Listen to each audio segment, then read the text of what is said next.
Seorang wanita parubaya berjalan menghampiri rumah Samantha, dengan alamat yang tertulis di sebuah kertas yang dipegangnya. Wanita itu melihat rumah itu dengan teliti dan dia rasa memang dia tidak salah alamat. Dengan pelan, wanita itu mengetuk pintu rumah Samantha sedangkan Samantha sedang membujuk Edward di dalam sana. Sambil menggendong Edward kecil, dia segera keluar untuk melihat siapa yang datang dan dia berharap pengasuh yang dia sewa yang datang. Saat pintu rumahnya sudah terbuka, seorang wanita parubaya sedang berdiri di depan pintu rumahnya dan langsung tersenyum saat melihatnya. "Selamat pagi," sapa wanita itu. "Selamat pagi Nyonya," sapa Samantha. Dia melihat wanita yang berusia kira-kira 40 atau 50 tahun itu dengan teliti dan wanita itu adalah pengasuh yang dia pilih lewat internet semalam. "Saya Anne, apa Nyonya yang ingin memakai jasa saya?" tanya wanita parubaya itu. "Oh, benar, silakan masuk Nyonya Anne." Samantha mempersilahkan Anne untuk masuk ke dalam rumahnya sedangkan Anne segera mengikuti langkahnya masuk ke dalam. Saat melihat bayi mungil yang berada di dalam gendongan Samantha, wanita itu lalu berkata, "Wah, inikah bayi yang harus aku jaga?" tanyanya. "Benar Nyonya," jawab Samantha singkat. Wanita parubaya itu segera mengambil Edward dari pelukan Samantha. "Bayi yang tampan, siapa namanya?" "Edward. Edward Jackson," jawab Samantha sambil menyerahkan Edward ke tangan Anne. "Nama yang cocok untuk bayi tampan ini." "Berapa usianya?" tanya Anne lagi. Samantha menggaruk pipinya yang tidak gatal. Dia juga tidak tahu usia Edward karena ibu si bayi tidak mengatakan berapa usianya. Baru beberapa hari," jawabnya asal. "Wah, kau bahkan tidak seperti wanita yang habis melahirkan," kata Anne lagi sambil melihat ke arah Samantha. Samantha merasa tidak enak hati tapi dia juga tidak mau mengatakan yang sebenarnya pada orang yang baru dikenalnya. "Benarkah?" tanyanya pura-pura. "Ya, kau bahkan masih seperti seorang gadis." "Berapa usiamu?" "Aku sudah 25 tahun," jawabnya sambil tersipu malu. "Wah, masih sangat muda. Kemana suami Nyonya, apa sedang bekerja?" tanya Anne lagi. Samantha memijit pelipisnya sejenak, padahal itu pertanyaan yang normal tapi entah kenapa dia merasa frustasi menjawab pertanyaan itu. Sedang di luar kota," dustanya. "Oh, kena." Tiba-tiba Edward menangis sehingga membuat Anne menghentikan pertanyaannya. Samantha menarik nafasnya lega, dia sangat bersyukur Edward menangis di saat yang tepat. Jika Anne bertanya lebih jauh lagi bisa-bisa dia membatalkan jasa wanita itu. "Dia lapar, apa kau memberinya ASI?" tanya Anne kemudian. "Oh, hanya susu formula saja, ASIku tidak ada." Bohong Samantha lagi. "Wah sayang sekali, padahal ASI lebih baik untuk pertumbuhannya, tapi memang banyak ibu yang baru melahirkan tidak punya ASI." "Maaf Nyonya Anne, aku baru memiliki anak dan tidak banyak yang aku tahu dan mengerti." "Tidak apa-apa Nyonya, kau masih muda dan aku bisa mengerti. Memang jika baru punya bayi kita belum terbiasa dan tidak tahu apa yang diperlukan. Tapi apa kau tidak menyiapkan apapun?" "Maaf aku tidak sempat membeli apapun karena sibuk bekerja," jawab Samantha berdusta sedangkan Anne melihatnya dengan pandangan tidak percaya. Mana ada ibu yang tidak membeli perlengkapan bayinya? Tapi dia tidak mau banyak bertanya karena dia hanya seorang pengasuh saja.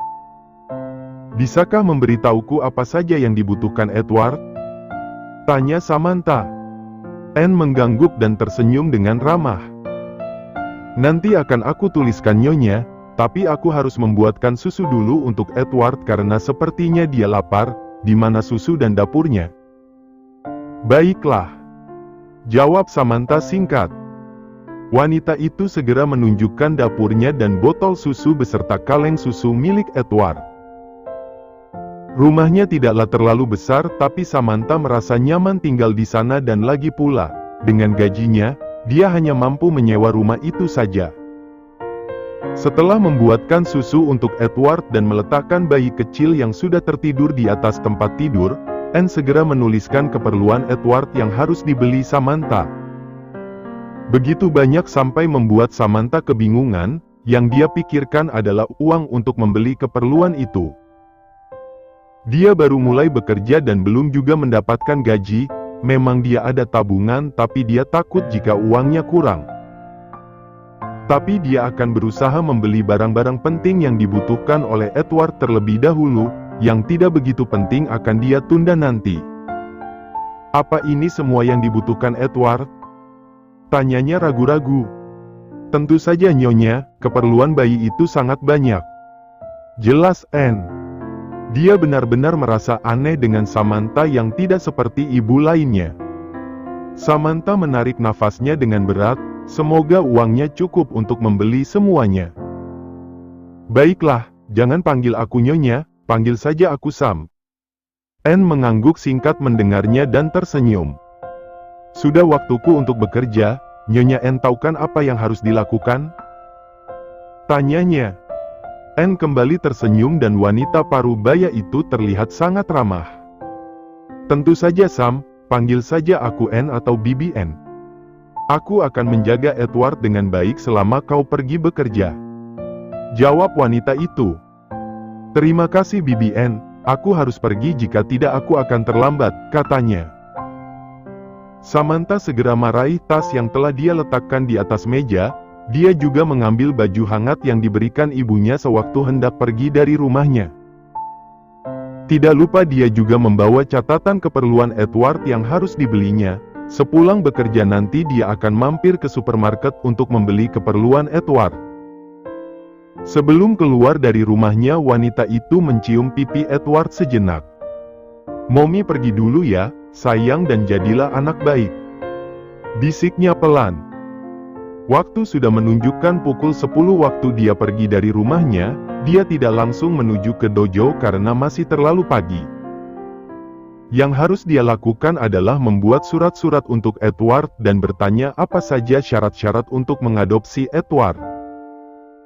Dia juga harus pergi pada pihak berwajib untuk melaporkan bahwa dia telah menemukan Edward dan ingin mengasuhnya. Samantha tidak ingin berbuat ceroboh, jika suatu hari nanti dia dituduh menjadi penculik oleh orang tua Edward, setidaknya dia punya bukti kuat dari pihak berwajib yang menyatakan bahwa dia memang menemukan Edward dan mengasuhnya. Yang pasti dia akan mempertahankan Edward jika orang tuanya datang untuk mengambil Edward. Apapun akan dia lakukan supaya Edward bisa selalu bersamanya. Dengan menaiki sebuah bus, Samantha menuju sebuah kantor polisi terdekat yang ada di kota itu. Dia berharap Bibi Anne dapat menjaga Edward dengan baik menggantikannya selama dia bekerja dan dia juga berharap dia bisa membesarkan Edward dengan usahanya dan dia akan melakukan apapun untuk Edward, tapi siapa yang tahu apa yang akan terjadi selanjutnya. Saat itu Samantha sedang berada di sebuah supermarket. Setelah pulang kerja Samantha menyempatkan diri untuk mampir ke supermarket itu untuk membeli keperluan Edward. Dia sedang berdiri di depan sebuah rak di mana di sana terdapat begitu banyak merek diaper untuk bayi dan sungguh dia tidak mengerti yang mana yang harus dia beli. Samantha memandang sekelilingnya dan mungkin dia harus bertanya kepada petugas supermarket yang ada di sana. Tidak mau menunda lagi supaya dia bisa cepat pulang, Samantha mendekati seorang karyawan supermarket yang tidak jauh darinya. Hai, boleh aku tahu diaper apa yang bagus untuk bayi laki-laki? Tanya Samantha kepada seorang karyawan supermarket yang dia datangi dan karyawan itu mengangguk. Dia segera berjalan mendekati rak dan mengambil sebuah diaper dari rak itu. Anda bisa menggunakan merek ini Nyonya, kata seorang pelayan supermarket itu sambil memberikan diapers yang dia ambil kepada Samantha. Ukuran apa yang pas untuk bayi yang belum lama lahir? Tanya Samantha lagi dan dia mengambil diapers yang diberikan oleh karyawan itu. Anda bisa membeli ukuran yang paling kecil, Nyonya. Jawab pelayan itu dan sekarang dia merasa heran. Baiklah, terima kasih. Samantha menjawab sambil tersenyum manis sedangkan karyawan itu mengangguk dan segera melangkah pergi. Lebih baik aku ambil beberapa untuk stok nanti, katanya dalam hati sambil melihat-lihat ukuran diapers yang ada di rak dan tentu saja dia juga melihat harganya. Samantha mengambil 2 bungkus besar diapers dan menaruhnya di dalam troli belanja, dan setelah itu dia pergi dari sana sambil bergumam. Sekarang aku harus membeli baju untuk Edward. Wanita itu segera mencari pakaian untuk bayi, untunglah supermarket itu sangat lengkap sehingga dia tidak perlu mencari toko pakaian khusus untuk bayi. Tidak lupa dia juga membeli susu untuk bayi, kaos kaki dan beberapa keperluan bayi lainnya. Setelah merasa semua yang dicatat oleh Anne sudah lengkap, Samantha segera menuju ke arah kasir dan dia berharap uangnya cukup untuk membayar semua itu. Dia langsung bernafas lega karena kartunya bisa digunakan yang menandakan uang di dalamnya cukup untuk membayar semua belanjaannya. Belanjaannya begitu banyak dan sepertinya terpaksa dia harus memanggil taksi untuk pulang ke rumahnya. Waktu sudah menunjukkan pukul 9:30 malam setelah dia selesai membayar belanjaannya. Samantha telah memberitahukan kepada Anne jika dia akan pulang terlambat untuk membeli barang-barang untuk Edward. Dia akan membayar lebih di luar jam kerja Anne sehingga wanita itu tidak merasa dirugikan. Saat Samantha sedang sibuk membawa barang belanjanya untuk keluar dari supermarket itu, seorang pria memakai jas hitam yang berjalan di belakangnya dengan terburu-buru menabrak dirinya hingga barang-barang bawaannya dan benda yang dipegang pria itu terjatuh ke atas lantai. "Apa kau buta?" Maki pria itu marah karena dia tidak terima barang yang dia bawa jatuh ke atas lantai. Samantha menatap pria itu dengan heran, bukankah dia yang seharusnya marah?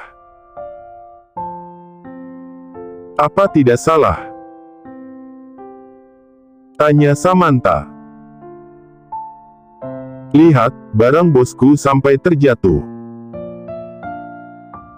Maki pria itu lagi sambil menunjuk barang yang dia beli di atas lantai. "Hei tuan, kau yang tidak punya mata.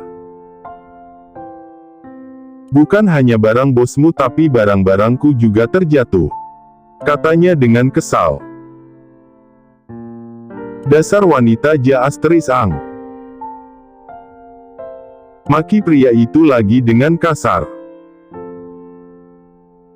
Samantha mengepalkan tangannya, entah apa salahnya sampai pria itu mengatainya wanita Jaastrisang dan dia tidak terima. Pria itu segera memunguti barangnya yang adalah sekotak rokok dan tanpa merasa bersalah pria itu ingin melangkah pergi meninggalkannya. "Hei tuan!" Panggilan Samantha menghentikan langkah pria itu. Pria yang menabraknya itu membalikkan badannya tapi sebelum dia bisa melihat Samantha, wanita itu telah memutar tubuhnya dan melayangkan tendangannya tepat ke arah wajah pria itu. Pria itu terjungkal ke lantai dan barang bawaannya pun terjatuh dari tangannya. Samantha segera menginjak bungkus rokok itu hingga menjadi penyok di bawah high heels yang dipakainya. "Brengsek, mau mati hah? Kau tidak tahu siapa bosku?" teriak pria itu marah. Samantha menyilangkan kedua tangannya di depan dada, wanita itu tersenyum dengan angkuh mendengar perkataan pria itu. "Memang siapa bosmu?" tantangnya. Kau akan menyesal jika kau sudah tahu, jawab pria itu dengan sinis. Panggil kemari, aku tidak takut, tantangnya Samantha lagi. Pria itu mengepalkan tangannya menahan amarah. Samantha mengacungkan jari tengahnya di depan wajah pria itu dan segera berbalik memunguti barang-barangnya. Dia tidak punya banyak waktu untuk meladeni pria itu, dia harus cepat pulang karena hari sudah malam. Sedangkan di sebuah mobil mewah yang terparkir tidak jauh darinya seorang pria tampan dengan mata elangnya sedang menatap tajam ke arah mereka. Pria itu adalah John Smith, seorang ketua mafia di kota itu. John melihat dengan jelas perbuatan anak buahnya. Tadinya dia memerintahkan anak buahnya untuk membeli sebungkus rokok di supermarket itu, tapi dia tidak menyangka akan melihat pemandangan yang menarik. Melihat tendangan wanita itu sudah bisa dia simpulkan jika wanita itu sangat menguasai karate. Sangat jarang ada wanita yang bisa menguasai ilmu bela diri. John menyunggingkan bibirnya sedangkan asisten pribadinya menatap heran pria dingin dan kejam itu. Apa begitu menarik melihat anak buahnya dihajar oleh seorang wanita? Saat anak buahnya tadi kembali membawa sebungkus rokok yang baru padanya, John segera berkata, "Potong jarinya dan sumpal mulutnya dengan rokok itu." Mendengar itu anak buahnya langsung bergetar ketakutan. "Bos, maafkan aku." Anak buahnya berlutut dan meminta maaf padanya.